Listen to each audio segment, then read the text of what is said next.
Hello guys, welcome back to the Strength Warrior. Hope you are doing well and making good investments. बात करेंगे Reliance infrastructure limited के बारे में। आज company अपने क्वार्टर वन के नंबर्स अनाउंस करेगी। अभी नंबर्स नहीं आए हैं, लेकिन बाकी डिटेल्स तो हम यहाँ पर डिस्कस कर सकते हैं कि क्या चल रहा है कंपनी में। रिलायंस पावर और रिलायंस इंफ्रा दोनों पर ही लोअर सर्किट है, दोनों में ही बड़ा ज्यादा फॉल आ चुका है। बट ये फॉल क्या यहाँ पर टेक्निकल पॉइंट ऑफ व्यू पर स्टेबल हो सकता है जल्दी, या पर नंबर्स कंपनी के ऐसे आ सकते हैं क्वार्टर वन में, सब चीजें यहां पर डिस्कस करेंगे। चैनल को सब्सक्राइब कर देना ताकि जैसे ही कंपनी क्वार्टर वन के नंबर्स अनाउंस हो सबसे पहला वीडियो आपको मिल जाए। तो शुरुआत करते हैं रिलायंस इंफ्रा के बारे में। Reliance infra and Reliance power shares में बड़ी गिरावट, लगातार 2 सेशन में 10% की गिरावट ऑलरेडी हो चुकी है। रीजन आपको पता ही है, ईडी ने रेड्स लगाई है भैया, जितनी भी साइट्स यहां पर लिंक्ड है 3000 करोड़ रुपए की हेरा फेरी बताई गई है भैया। पूरा मैटर मैंने आपके साथ रिलायंस पावर की वीडियो में कल के दिन डिस्कस कर दिया था, जरूर जाकर के चेकआउट करना। इस पर डेफिनेटली कंपनी ने क्लैरिफिकेशन भी दिया है। कंपनी ने बोल दिया है क्लियर कट यहाँ पे कि भैया कोई भी ऑपरेशंस पर, यानी कि रिलायंस इंफ्रा और रिलायंस पावर के जितने भी ऑपरेशंस हैं उन पर कोई भी इफेक्ट इसका यानी कि इंपैक्ट नहीं होगा। ठीक है, जो भी अनिल अंबानी ओन्ड कंपनी है उन पर कोई भी इंपैक्ट देखने को नहीं मिलेगा। ये मैटर मैं आपको फिर बता दूं 2017-19 का है, अभी का नहीं है। तो इस मैटर को यहां पर उठाया गया है, ये चीजें आपको मालूम होनी चाहिए। इसके अलावा एक चीज और, कंपनी ने क्लेरिफिकेशन यहां पर एक्सचेंजेस पर भी दिया था, जहां पे कंपनी ने क्लियर कट मेंशन किया है no impact from enforcement actions on other group firms, यानी कि बाकी के जो फर्म्स यहां पर होंगी उन पर कोई भी इफेक्ट नहीं होगा। इंडिपेंडेंट ऑपरेशंस यहां पर अनएफेक्टेड रहेंगे। ये क्लैरिफिकेशन कंपनी ने दिया है। क्वार्टर वन का प्री एनालिसिस लेंगे थोड़ा सा, तो उसको ध्यान से सुनना। डे एमएफआई आज के दिन 52.9 का है और 41.7 का आपका आरएसआई है। न्यूट्रल टेक्निकल से आपको पता है कि 50s के एमएफआई और आरएसआई पर स्टॉक कंसोलिडेट करता है, और अगर आपके पास नेगेटिव न्यूज हो तो भैया थोड़ी बहुत करेक्शन भी आते देखने को मिलती है। बट ये न्यूज जो अभी हमारे पास में है ये नेगेटिव से ज्यादा बड़ी है। ठीक है, कंपनी ने भले ही क्लेरिफिकेशन दिया है बट यस इसका नेगेटिव इफेक्ट देखने को मिल रहा है। अब आते हैं जून की पॉसिबिलिटी। देखो अभी कंपनी ने नंबर्स अनाउंस नहीं कर रहे हैं, लेकिन मैं आपके साथ एक पॉसिबिलिटी रख रहा हूं यहां पर कि क्या पॉसिबली कंपनी के नंबर्स आ सकते हैं।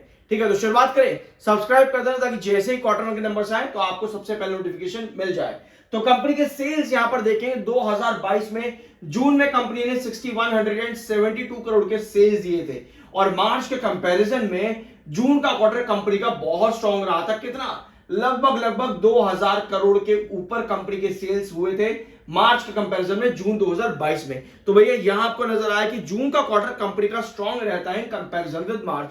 अब भैया आप आओ 2023 में, यहां पर आपको नजर आ रहा है 2023 जून में 5565 करोड़ कंपनी की सेल्स। अब मार्च के कंपैरिजन में यहां भी कंपनी ने लगभग कितना 1400 करोड़ का जंप देखा है क्वार्टर ऑन क्वार्टर बेसिस, यानी कि जून का क्वार्टर मार्च के कंपैरिजन में 1400 करोड़ का लगभग जंप आपको देखने को मिला सेल्स के अंदर। तो भैया यहां पर भी कंपनी का जून बहुत अच्छा रहा इन कंपैरिजन विद मार्च।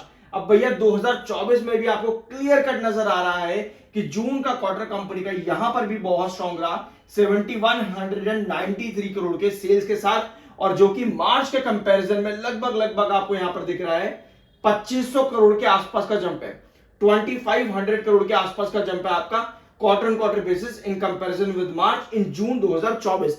अब ऐसे में हमें एक चीज तो क्लियर कट नजर आ रही है सारे नंबर्स देखते हुए कि मार्च का क्वार्टर कंपनी का वीक देखने को मिलता है सेल्स में, यानी कि सेल्स जो कंपनी की आती है, सेल्स रेवेन्यू इनकम, वो कंपनी मार्च के अंदर सबसे वीक देती है। और 2025 मार्च में भी कंपनी का सेल्स बहुत वीक रहा था, यानी कि सबसे लोएस्ट नंबर मार्च में ही आते हैं 4108 करोड़। तो अभी हमने यहां पर पास्ट देखा कि 2022, 23 और 24 के अंदर कंपनी के जून के क्वार्टर के सेल्स इन कंपैरिजन विद मार्च बहुत स्ट्रॉन्ग देखने को मिलते हैं। अब क्या ये बेंचमार्क है जून का क्वार्टर? उसके लिए आपको देखना पड़ेगा सितंबर और दिसंबर में कंपनी क्या कर रही है।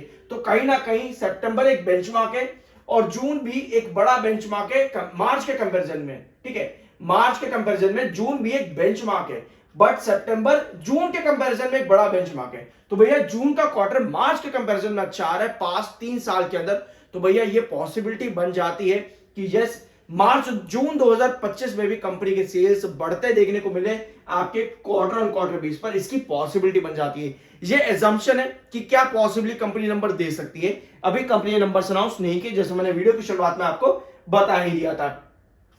अब भैया नेट प्रॉफिट्स की बात करें तो पिछले 3 क्वार्टर में कंपनी 2 क्वार्टर में प्रॉफिट में आई है। अपार्ट फ्रॉम दैट दिसंबर 2024 में कंपनी ने लॉस बुक किया था। अब लॉस और प्रॉफिट की बात करें तो भैया कंपनी का ओपीएम परसेंटेज आपको मार्च 2025 में 0% दिखा था, लेकिन अदर इनकम से यहां पर देखो, ये देखना एक बार जूम करके इसको, यहां पे कंपनी का जो असली पैसा आ रहा है ना वो अदर इनकम से है। क्योंकि जितना कंपनी बना रही है, जितना कंपनी देखो यहां पर, जितना कंपनी सेल से निकाल रही है वो सारे एक्सपेंसेस में चले जा रहा है, तो उसकी वजह से कंपनी का ओपीएम परसेंटेज ही नहीं आ रहा। तो जितना पैसा कंपनी कमा रही है, प्रॉफिट हो चाहे नुकसान हो, वो सारा अदर इनकम से आ रहा है। ठीक है, तो 8,949 करोड़ की ये कंपनी की अदर इनकम आई थी मार्च के अंदर, जिसकी वजह से कंपनी ने इतना बड़ा प्रॉफिट खड़ा कर दिया था भैया 8,262 करोड़ का। वेयर दिसंबर के अंदर कंपनी की जो अदर इनकम थी वो आपको 2,974 नेगेटिव में देखने को मिली, जिसकी वजह से कंपनी के लॉसेस यहां पर हुए 3,186 करोड़ के। तो कंपनी की अदर इनकम हमें ज्यादा प्रेफर कर रही है यहां पे, रादर देन कंपनी की सेल्स कितना बढ़ रही है। क्योंकि सेल्स के साथ एक्सपेंसेस भी कंपनी के हाई हैं, जिसकी वजह से कंपनी को ओपीएम परसेंटेज नहीं आ रहा। तो टैक्स परसेंटेज भी अगर कंपनी का आता है तो वहां पर भी कंपनी के लॉसेस आते हैं अल्टीमेटली, बट अदर इनकम के आने की वजह से कंपनी प्रॉफिट में आ पा रही है। लेकिन other in case other income नहीं आती, जैसे दिसंबर 2024 में हमने देखा, तो भैया कंपनी वहां लॉस में आती है। ठीक है, तो अदर इनकम कंपनी की ज्यादा डिपेंडेंट देखने को मिल रही है Reliance infra rather than on its own sales and revenue. समझिए ये चीज। आई होप कि वीडियो आपको पसंद आया होगा। मिलता अगले वीडियो में। चैनल को सब्सक्राइब करना मत भूलना, ताकि जैसे ही क्वार्टर 1 के नंबर्स आए सबसे पहला वीडियो आपको मिले।